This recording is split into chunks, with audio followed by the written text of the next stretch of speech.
Hello दोस्तों, एक बार फिर से आप सभी का बहुत बहुत स्वागत है आपके अपने चैनल 7300 पे। तो दोस्तों बता दूं कि मैं आपको इस चैनल पे जो राकेश यादव सर की जो बुक आई है 7300 उसके मैं यहाँ पे आपके लिए सॉल्यूशन अवेलेबल कराऊंगा। तो अगर आपको राकेश यादव सर की बुक पढ़नी है मेरे साथ तो आप इस चैनल पे बने रह सकते हैं।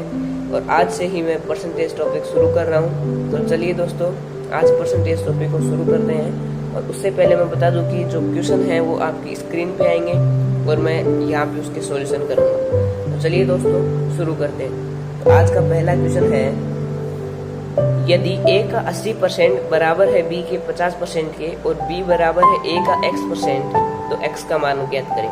पहले बोल रहा है कि यदि a का 80% तो हम लिख सकते हैं a का 80% बराबर है b के 50% के, तो b के 50% के का मतलब मल्टीप्लाई होता है। अब ये परसेंटेज हटेंगे तो ये बट्टे में 100 आएगा, बराबर में b इंटू में 500, 50 बट्टे में 100। अब 100 से 100 कट गया, बराबर में करते हैं नीचे से नीचे ऊपर से ऊपर। अब 1 0 से 1 0 ऊपर कट गया तो क्या आया, 1 बट्टे में 1 इंटू में 8 बराबर b इंटू में 5। तो अब देखिए अब ये मल्टीप्लाई में इधर आएगा तो डिवाइड में होएगा। अब यहाँ पे ये मल्टीप्लाई में उधर जाएगा तो डिवाइड में होएगा, सॉरी यहाँ पे भी आएगा, उधर जाएगा तो डिवाइड में होगा। तो ऊपर 5 रह गया और नीचे 8 आ गया। तो a की वैल्यू क्या है 5 और b की वैल्यू 8 है। अब ये बोल रहा है कि b बराबर है a की x% के, तो b कितना है 8, तो 8 बराबर है b a कितना है 5, तो 5 का x% हटाएंगे बट्टे में 100। तो अब x की वैल्यू निकालिए यहाँ से। x की वैल्यू कैसे आएगी, ये मल्टीप्लाई में चला जाएगा और 5 डिवाइड में आ जाएगा। इसको सोल्व करेंगे, ये गया 20 टाइम, तो x की वैल्यू आ गई 160। तो इस क्वेश्चन का आंसर हो गया 160। चलिए दूसरे क्वेश्चन पे पढ़ते हैं। दूसरा क्वेश्चन बोल रहा है कि यदि x का 8% y के 4% के बराबर है तो x का 20% किसके बराबर होगा। तो चलिए निकालते हैं। x का 8% तो x का 8% बराबर है y के 4% की, तो परसेंटेज हटाएंगे बट्टे में 100 लगेगा, या फिर यहाँ से परसेंटेज निकाल काट दो। अब 4 से कट रहे हैं, ये 1 टाइम ये 2 टाइम, तो क्या आया x इंटू में 2 y इंटू में 1। तो x बट्टे में y ये डिवाइड में चला जाएगा, तो 1 बट्टे में 2। तो x की वैल्यू 1 आ गई, y की वैल्यू 2 आ गई। अब बोल रहा है कि x का 20% किसके बराबर होएगा। तो x कितना है 1, तो 1 का 20% किसके बराबर होगा, यानी y तो है, तो y के बराबर होएगा। तो y कितना है 2, तो 2 किसके बराबर होएगा वो पता नहीं, तो हमने कुछ भी मान लिया, यहाँ पे m मान लिया, l मान लिया, तो 2 के l% के बराबर होएगा। अब यहाँ से इसको सोल्व कर लो। ये परसेंटेज है 1 इंटू में 20 बट्टे में 100 आ जाएगा, ये 2 इंटू में l बट्टे में 100 आ जाएगा। ये यहाँ से यहाँ कट गया, यहाँ से यहाँ भी कट रहा था, ठीक है। अब देखिए, अब ये हो गया 20 हो गया, इधर हो गया 2l, तो l की वैल्यू निकालेंगे तो डिवाइड में चल जाएगा, तो l की वैल्यू आ गई 10। तो इसने क्या पूछा था कि x का 20% किसके बराबर होएगा, तो हमने माना x 1 था, तो 1 का 20% y कितना है 2 के l की जगह क्या जाएगा 10% की, तो 1 का 20% 2 के 10% के बराबर होएगा। ये इसका सॉल्यूशन हुआ, इसका आंसर 10 हुआ। अब चलिए नेक्स्ट क्वेश्चन बढ़ते हैं। नेक्स्ट क्वेश्चन है कि एक व्यक्ति अपनी आय का 66 सही 2/3% खर्च करके 1200 रुपये मासिक बचाता है, तो उसकी मासिक खर्च रुपए में ज्ञात करें। तो एक व्यक्ति अपनी आय का इतना खर्च करता है, तो 66 सही 2/3%, ये प्रतिशत उठाएंगे तो ये आ जाएगा 2/3। आप इसको सोल्व कर लीजिए। चाहिए तो ये देखिए, अब मैं आपको बता दूं कि जो बेस वैल्यू है वही ओरिजिनल वैल्यू होती है, यानी इस वैल्यू में से ही ये वैल्यू है। तो कभी भी बेस वैल्यू हमेशा सब इससे बड़ी होगी, न्यूमिनेटर छोटा होएगा डिनोमिनेटर से, ये याद रखना। तो अब देखिए, ये ओरिजिनल वैल्यू है, जो नीचे वाली वैल्यू होती है वो ओरिजिनल वैल्यू होती है, बेस वैल्यू है ये। उसमें से क्या बोल रहा है 66 सही 2/3। अगर देखिए 66 सही 2/3, 3 का निकालोगे तो 2 आएगा, तो आप इसको निकाल के भी देख लीजिए। 66 सही 2/3% का 3 2 के बराबर ही होएगा, तो इसका मान 2 आया। तो यानी 2 रुपए 2 उसने खर्च किए, कुछ ही मान लो 2 यूनिट उसने खर्च किए, तो 1 यूनिट बचाया। तो अभी यहाँ पे लिख लीजिए, ये हो गया खर्च बचत आय। तो खर्च कितना किया? 2 करा। अब आय 3 है, अगर देखो खर्च 2 करेगा तो 1 बचाएगा, तभी तो उसकी आय के बराबर होएगा। हाँ होएगा, इन दोनों को प्लस करें तो उसकी आय के बराबर होना चाहिए। हाँ हो गया। अब इसको देख लीजिए, ये क्या बोला, यदि उसकी मासिक आय 1200 बचाता है, यानी 1 की वैल्यू क्या दे रखी है? 1200 दे रखी है, 1200 दे रखी है। तो उसने क्या पूछा? खर्च। तो उसका मासिक खर्च रुपए में क्या होगा? तो 1 की वैल्यू 1200 रुपए है, 1 यूनिट की वैल्यू 1200 रुपए, क्योंकि इसने बोला कि मासिक 1200 रुपए बचाता है। तो 2 यूनिट की वैल्यू कितनी हो जाएगी? 12 इंटू में 2, 24,400 रुपए उसका खर्चा है, मासिक खर्चा। तो चलिए नेक्स्ट पेज पे बढ़ते हैं नेक्स्ट क्वेश्चन के साथ। तो आ गए हमारे नेक्स्ट पेज पे और चौथा क्वेश्चन है कि सी की आय बी से 20% अधिक है और बी की आय ए से 25% अधिक है। तो सी की आय ए से कितने % अधिक है? तो ऐसे प्रश्न में पीछे से चलना है, यानी पीछे से कैसे? ये बोला कि और बी की आय ए से 25% अधिक है, तो अगर हम ए की अगर 100 माने तभी तो बी की आय 25% अधिक होएगी। कितनी होएगी? 125 होएगी। अब बोल रहे हैं कि सी की आय बी से 20% अधिक है, तो 125 का 20% निकालोगे बट्टे में 100, ये 25 से गया 4 टाइम, ये 5 टाइम, ये गया 5 टाइम, कितना आया? 25 अधिक आई। तो ये कितना आया? 25 जोड़ेंगे तो 150 आई सी की आय। अब ये पूछ रहा है कि तो सी की आय ए से कितने % अधिक है? 50 अधिक हो रही है ना? हाँ 50 अधिक है।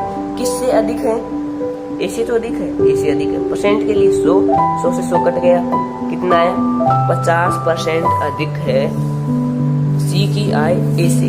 अब नेक्स्ट क्वेश्चन देखते हैं। नेक्स्ट क्वेश्चन है कि एक विद्यालय में 70% विद्यार्थी लड़कियां हैं और लड़कों की संख्या 510 है, तो स्कूल में कितने विद्यार्थी हैं? ठीक है, लड़कियों की 70% विद्यार्थी लड़कियां, तो लड़की दे रखी हैं, ये है 70%, परसेंट हटाएंगे बट्टे में 100 काटेंगे, आ गया 7 बट्टे में 10। मैंने आपको पहले बताया था ये क्या है? ओरिजिनल वैल्यू, यानी ये कितने हैं? ये टोटल स्टूडेंट हैं, टोटल जो विद्यार्थी हैं वो यही हैं। इसमें से लड़कियां दे रखी हैं 70%, तो 10 का 70% निकालोगे तो 7 ही आएगा। आप वहाँ पे बिलीव नहीं कर रहे तो ये देख लीजिए, 10 का 70% आएंगे बट्टे में 100, तो 2 0 करके कितना है? 7। तो ये 7 ही है, तो यानी ये 7 लड़कियां हैं। तो 10 में 7 लड़कियां हैं, तो बॉयज कितने? 3 हुए। तो हम लिख सकते हैं ये होगा गर्ल्स बॉयज। तो गर्ल्स कितनी है? 7। बॉयज कितनी है? बॉयज 3 है। अब बोल रखा है कि लड़कों की संख्या 510 है, तो इसकी वैल्यू किसके बराबर है? 510 के बराबर है। तो यहाँ अनुपात में तो 3 है, लेकिन रियल में 510 है ना, 3 यूनिट 510 के बराबर। तो 1 यूनिट कितना? एक काटने 1 टाइम गया, फिर 7 टाइम 170 के बराबर। अब गर्ल्स कितनी हुई? 170 इंटू 117 इंटू में 7 हो गया 119 10। तो कितनी गर्ल्स हो गई? 1190। टोटल बॉय टोटल पूछा था, कुल विद्यार्थी पूछे थे, तो 510 विद्यार्थी हैं, 1190 गर्ल्स हैं, तो ये कितना? 0 6 1 7 5 6 6 7 है, 1700 कुल विद्यार्थी हैं। विद्यालय में कुल विद्यार्थी 1700 है।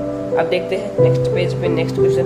तो नेक्स्ट क्वेश्चन है, छठा क्वेश्चन, कि एक छात्र एक संख्या को 5/3 के बदले 3/5 से गुणा कर देता है, तो उसकी गणना में कितने प्रतिशत की त्रुटि होगी? ठीक है, क्या बोला? 5/3 के बदले 3/5 से कर दे, तो करना तो उसको 5/3 से होता है, लेकिन वो कर किससे देता है?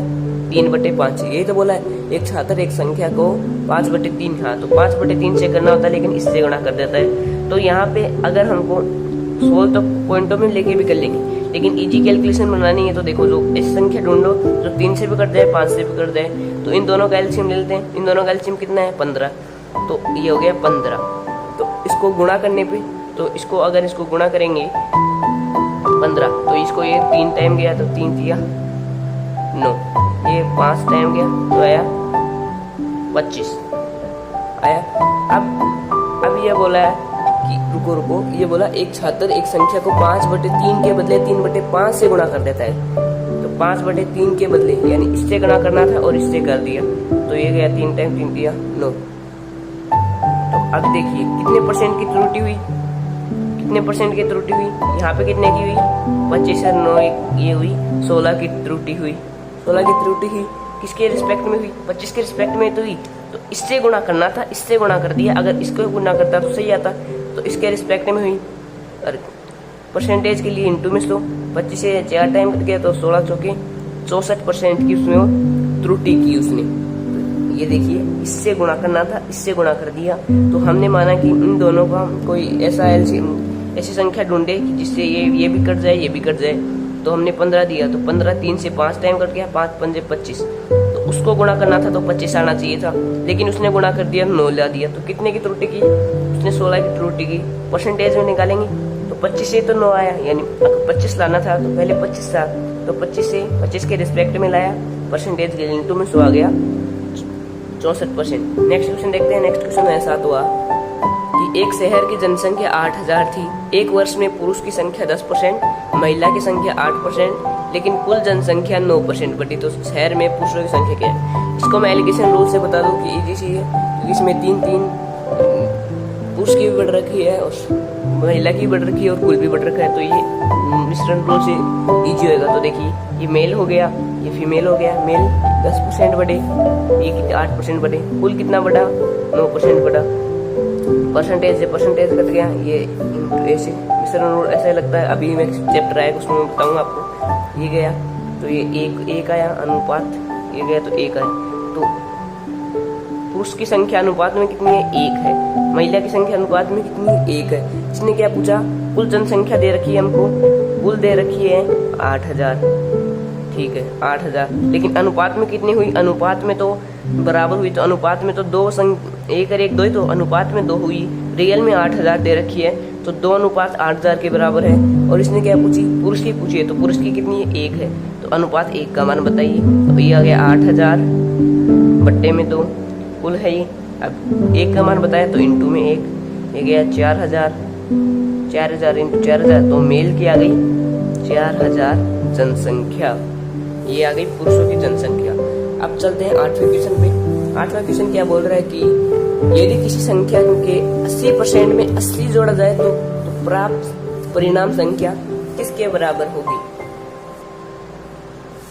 तो 8वां प्रश्न है कि 5:4 के अनुपात को प्रतिशत में कितना लिखा जाएगा? क्या बोला? 5:4 को प्रतिशत में पूछा है। तो देखिए, इसको निकालने के लिए क्या करना है? ये 5:4 है, तो पता है कि इसको अनुपात को, ये आपको पता होगा कि अनुपात को भिन्न भी कहते हैं। तो ये कितना हो गया? 5/4। अनुपात का मतलब बट्टा ही होता है। तो अगर इसको 5/4 ऐसे लिखोगे तो ये हो जाएगा 5:4। 4/5 लिखोगे तो ये हो जाएगा 4:5। ये आपको पता ही होगा। हाँ, तो ये कितना हो गया? 5/4। प्रतिशत में पूछा है तो प्रतिशत के लिए इंटू में 100, ये गया 25 टाइम, 25 पंजे 125%। तो दोस्तों, पीछे स्पेस कम था इसलिए मैंने नया पेज ले लिया। तो देखिए, यहाँ पे वो तो सेक्शन करते हैं संख्या का 60%, तो 60% मैंने बताया काटेंगे तो आ गया 3/5। तो 5 कुल है तो उसमें 60% 3 है, तो 5x हो गया। कुल 5 तो होगी नहीं वो संख्या, तो 5x हो गई, क्योंकि इसको किसी संख्या से मल्टीप्लाई करेंगे तभी वो कुल संख्या होगी। तो ये 5x हो गया। इसका 60% यानी 3/5। इसमें से 60 घटाएंगे तो 60 आएगा। तो ये देखिए 60 उधर जाएगा तो प्लस का हो जाएगा। ये 5x इंटू में 3/5 बराबर में 120 हो गया। 5x की वैल्यू 120 इंटू में 5, ये मल्टीप्लाई में जाएगा, बट्टे में 3 आ जाएगा। अब x की वैल्यू निकालना है। x की वैल्यू आ जाएगी यहाँ से, ये इधर चला जाएगा, ये मल्टीप्लाई में इधर चला जाएगा तो डिवाइड में आ जाएगा। 5 से 5 गया, 3 से गया 40 टाइम। तो x की वैल्यू आ गई 40, तो वह संख्या 40 है। तो x की वैल्यू 40 आई। हमने संख्या क्या मानी थी? 5x मानी थी। x तो मानी थी लेकिन अनुपात में 5 है तो 5x मानी। तो x की वैल्यू 40 आई, तो 5x बराबर 200, यानी वह संख्या को कितनी हुई? 200 वह संख्या हुई। तो दोस्तों, आज के इस वीडियो को यहीं पे रखते हैं और मिलते हैं कल नए वीडियो में इसी के आगे क्वेश्चन के साथ। और हाँ, अगर दोस्तों आप इस चैनल पे बने रहना चाहते हैं तो मेरे चैनल को सब्सक्राइब कर लीजिए, ताकि मेरी हर वीडियो की आपको लेटेस्ट नोटिफिकेशन आती रहे, और अपने दोस्तों में शेयर करें। धन्यवाद। मिलते हैं अगले वीडियो में।